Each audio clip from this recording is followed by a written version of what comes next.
Hi YouTube and welcome back to my channel. I am a little bit awkward right now because my family's in and I normally film these when they're not about, but I am too excited because I have a day off and I want to bake something. So I saw one of my lovely favourite YouTubers, Garrett Watts. He did a video a couple of weeks ago of making a spooky pie, and I want to make a spooky pie. I've not done pies before, so it's another new recipe for me.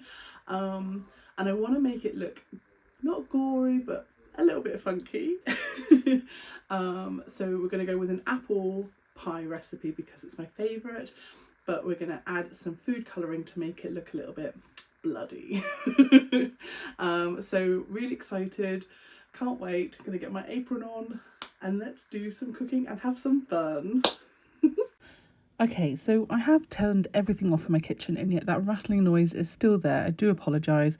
I'm going to have to look into some sort of microphone or something just to try and help diminish that noise because it's annoying the hell out of me. But anywho, that's not important. We'll just skip past the noise. So what I'm doing right now is taking some cold butter, cubing it and adding it to the flour and sugar mix. Really important that it's cold, and then I am rubbing the butter and flour together until it kind of comes to a breadcrumby consistency. It took about 7 minutes, so it doesn't take too long to do. I had YouTube on. And then I'm taking an egg and I'm adding 2 tablespoons of cold water. Now I've taken this out of my fridge. I know it looks like a bottle of vodka. It's not, I promise. It's water.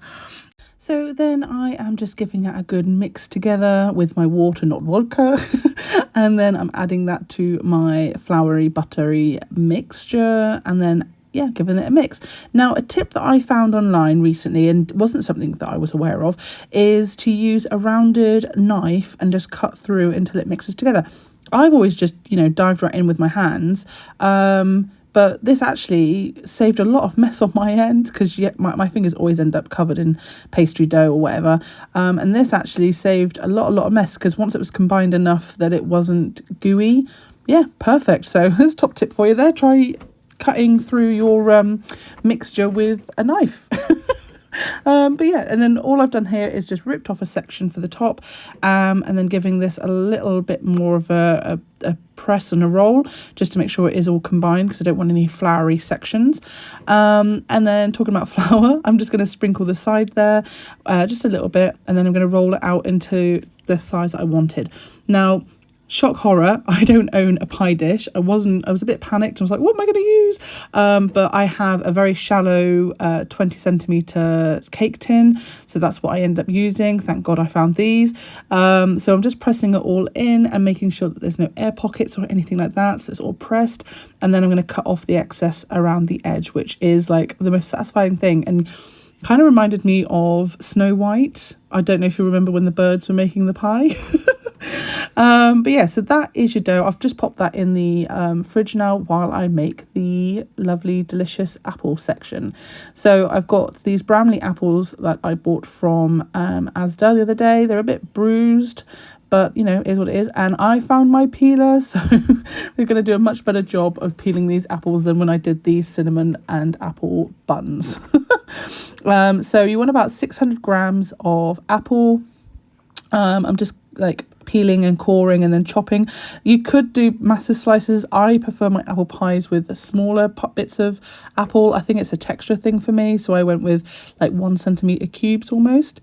Then I'm adding some golden castor sugar, and then my cinnamon, which I have these really funky magnetic herb storage unit things. I don't know what they're called. And then I think then I start adding the cornflour, and then my little idea of turning this red. So obviously I wanted something a little bit more gory, so I've added some this colour here actually, colour gel to the mix. I was a little bit worried it wasn't going to mix, and I might have to add some water, but actually the juice from the apples was enough for it to spread around and turn the mixture into this lovely bloody look. It looks so good. It looks a bit like meat now. I'm making a meat pie. So I'm adding it all into the chilled dough, and it's looking really good. So once I get enough in there, I really stuffed this full actually.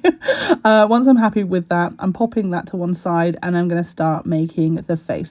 Now, you can make any face you want. I genuinely didn't really have an idea in place with what look I was going for, just something a little bit freaky. So I'm rolling the dough out and then I actually use the base just to make sure that I've rolled out enough so that it's going to cover the whole pie, which I do here. And then I take a little bit of excess and I'm going to add a nose. So I make a nose shape, and what I'm doing actually is I'm going to pop it underneath the pastry because I don't want it to, I want it to be seamless almost. So I'm just adding that on here, and then I'm going to start cutting a smile. So I kind of had like a I don't know, the Joker smile kind of came into my face, so like a Chelsea smile, or like the Cheshire grin from Alice in Wonderland was kind of in my head, and then I thought, no, it looks too comic.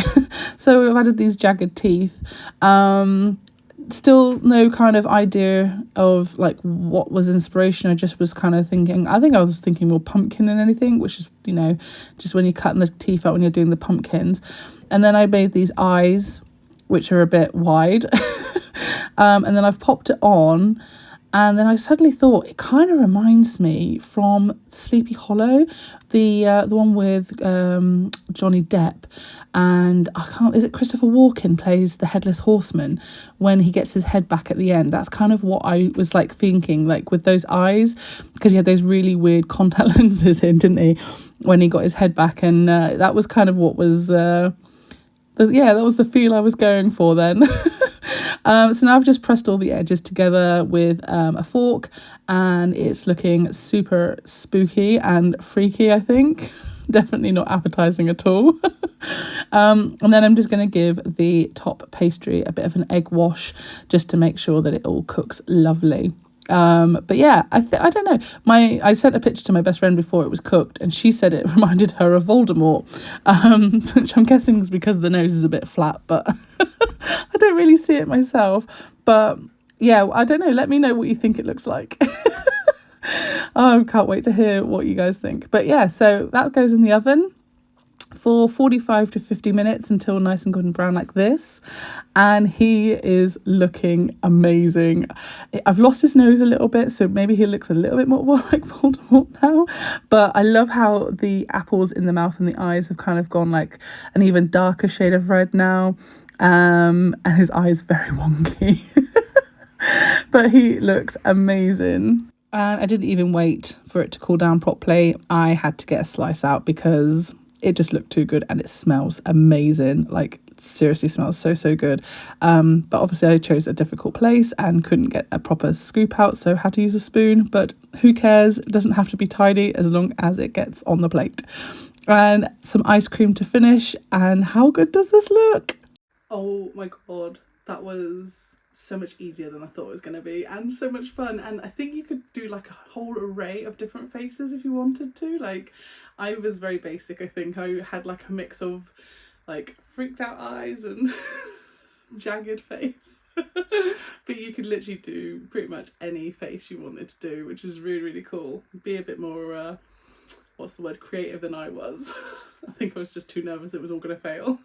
But I have cut a slice out and I'm going to give it a go, and I've got some ice cream to go with it, because what is apple pie without some ice cream?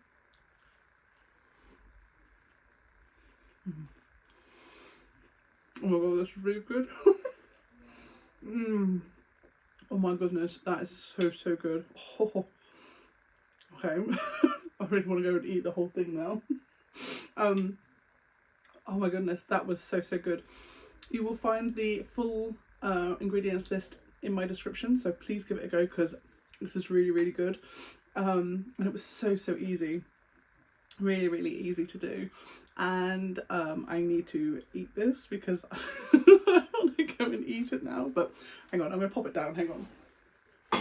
Right. It's calling to me.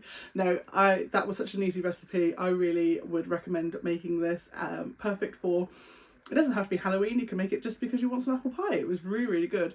And as I said, the The ingredients are in the description below, so please go check it out, and go check out Garrett. I'm going to tag him too.